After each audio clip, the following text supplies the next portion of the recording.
Hello, my name is James Tudor-Williams and I'm here at Chandlery in Port Hamble, an MDL Marina, to talk to you today about marine distress flares and the differences between pyrotechnic, electronic and what you need and how to use them. So as their names suggest, marine distress flares are used to signal other people when you are in a panic or emergency situation on the water.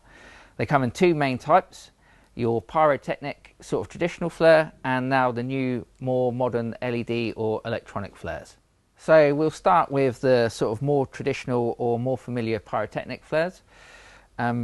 It's important for anyone out on the water, whether you're inshore, coastal or offshore, to carry flares because it is the clearest and easiest way to signal for distress even when you've made your radio calls or maydays or SOS to help and alert people who are trying to rescue you to your location.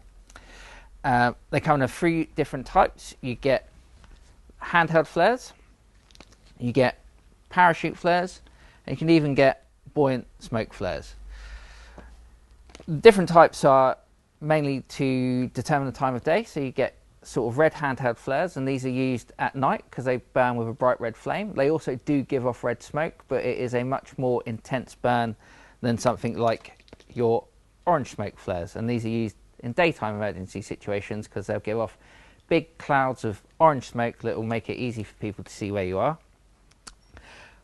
When you are further offshore or at sea, then you get your red parachute flares, and these work by firing off a flare up into the sky, which then will burn brightly and slowly fall down with a parachute. So again, it helps people that if you're beyond the horizon or further away, sort of know which direction to head in, and then when they start getting closer or you notice a rescue boat or helicopter, you can alert them further with like your red hand flares.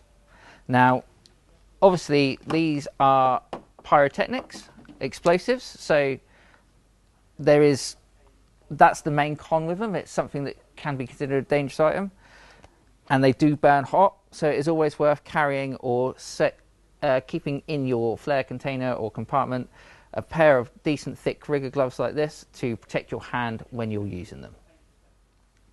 So the pros and cons of traditional pyrotechnic flares. Pros: they are very bright, very easy to locate and see from a long distance. They're also what everyone is most familiar with at sea, so when you see red smoke or orange smoke, you know it's a distress situation. Cons: they burn very hot, they burn for a limited time. They also have a shelf life and they can be relatively tricky to dispose of. Speak to your local Chandlery or your local safety authority and they will be able to help with that. And obviously you have to store them somewhere cool and dry and make sure that they're easily accessible for when you want to use them. But that's the same with any flare, electronic or pyrotechnic.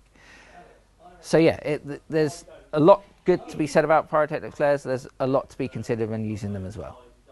So now we'll move on to electronic flares. Now they are mainly a very bright LED style flare that simulate the burning or the bright light of a traditional pyrotechnic flare.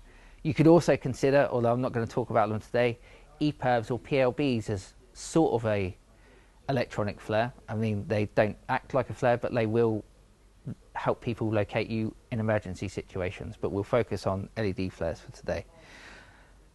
Pros of an LED flare: they have a much longer shelf life. Obviously they are not an explosive or a hazardous material, so inherently probably a bit safer on your boat and a bit safer to use. Cons: you do have to accept the fact that they are a battery, so you have to check and maintain the fact that these are batteries.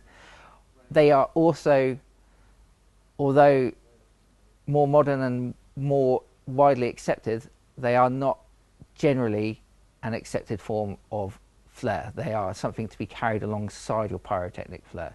And much like I said with pyrotechnic flares, the smoke, the red burn, things like that, people knowing to look for that as an emergency signal. LED flares, not so much. Again, if you were in an emergency situation and you could see a helicopter, a lifeboat, something like that, having one of these in your hand is absolutely going to help them locate you and bring them to you closer. But offshore, something like that, one of these is never going to replace something like a red parachute flare.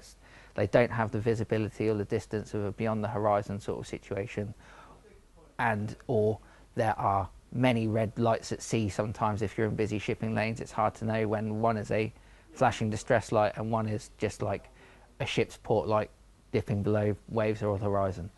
So they are an absolutely great thing to have alongside traditional pyrotechnic flares, but they don't replace them entirely. So then the next most common question we get asked is, what flares do I need and why? And that really depends on what you're doing. If you're inshore, you can get away with something like an inshore flare pack, which is just handheld smokes, because the proviso being you are close to land or shore, so you'll be easily spotted. Again, that would be somewhere where an electronic flare would come into its own as well. And as you venture further offshore, you can get offshore packs, and offshore is anything considered 7 miles or more from land, which will include the red parachute flares, again for that beyond horizon sort of help, firing up in the air to help people locate you, and then the hand flares bring them in closer.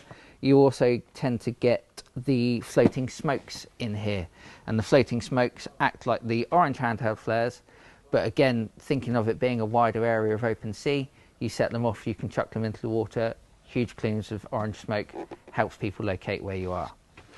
So what flares you carry on board and where you are depends on the activity in the sailing or the boating you're doing, how close inshore or offshore you are, but also check with local authorities, the Maritime Coast Guard Agency. If you're travelling abroad, check with like French Coast Guard authorities and things like that, because all of these places will have requirements or suggestions for what you need to carry on board when you're out at sea. So final conclusions, the types of flares that you need really depend on the boating that you're doing, whether you're inshore to offshore, how far away from land you're going to be and the sort of alert you're going to be. Storage is very important. Make sure you keep them dry, protected, but also close to hand so that you can get them in an emergency situation.